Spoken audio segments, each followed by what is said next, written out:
Sveiki, aš esu Vilija, vaikų odontologė Neodenta Kids klinikoje. Čia dirbu daugiau kaip 10 metų.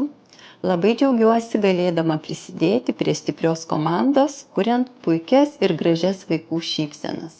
Taip pat džiaugiuosi, kad turime tokias puikias, spalvingas erdves, kurioje vaikai gali jaustis saugiai ir ramiai vizitų metu. Darbas su vaikais yra nenuspėjama kelionė. Ji gali būti maloni, džiaugsminga, gali būti ir emocionali su įvairiais įvykiais bei nuotykiais. Šioje gydymo bei patirčių kelionėje tobulėju aš kaip specialistė, auga vaikas, auga ir jo tėvai.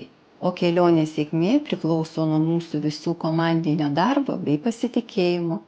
Vaikystėje neplanavau būti dantų gydytoja, juolab, kad artimųjų rate nebuvo šios srities specialistų. Tačiau atsigręžus atgal, matau, kad ši profesija pati mane pasirinko. Mokykloje labai patiko chemijos disciplina ir meilė šiam dalykui atvedė į odontologiją ir tuo labai džiaugiuosi. Gyvenimas yra nenuspėjamas bei pilnas staigmenų, todėl reikia juo tikėti bei pasitikėti. Linkiu savo mažiesiems pacientams plačiai šypsotis bei nenustoti svajoti.